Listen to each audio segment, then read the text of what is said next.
সে বলবে আল্লাহ তোমার জান্নাতটা তুমি কত সুন্দর করে বানিয়েছো, আমি একটা নজর শুধু দেখতে চাই। জান্নাতের দরজার সামনে নিয়ে যদি আমারে বসিয়ে রাখো, দ্যাটস ইনাফ। আল্লাহ বললেন তুই না ওয়াদা করেছিস।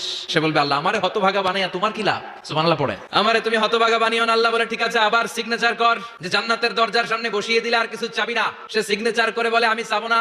আল্লাহ বললেন জিব্রাইল বেচারারে ধরে জান্নাতের গেটের সামনে বসায় দে। এবার জান্নাতের গেটের সামনে বসে বসে জান্নাতের সৌন্দর্য দেখা শুরু করবে। সুবহানাল্লাহ। ওই হতভাগা লোকটা বলবে আল্লাহ এত সুন্দর জান্নাত তুমি বানালাম, চোখ দিয়ে সৌন্দর্য দেখি, কান দিয়ে আওয়াজগুলো শুনি, হুর আর গেলমান হেঁটে বেড়ায়, এত সুন্দর জান্নাত চোখ দিয়ে দেখি, ঢুকতে পারি না, আমারে কষ্ট দিয়ে তোমার কি লাভ? ও আল্লাহ আমারে তুমি মাফ করে দাও, জান্নাতের চিপার মধ্যে এক কর্নারে তুমি একটু আমারে জায়গা করে দাও। আল্লাহ বলবেন ওয়াই হাক ইবনা আদম, তোর ধ্বংস হোক হে আদম জাত, মা আগদারাকা, তোর চেয়ে বড় গাদ্দার আমি আমার সৃষ্টিকুলে কাউরে দেখি নাই, কারণ তুই আমার সাথে চুক্তি করিস আর চুক্তি ভঙ্গ করিস। আল্লাহর রহমতের দরিয়ায় তখন জোশ খেলে যাবে, ওর আকুতি মিনতি চাহনি আল্লাহর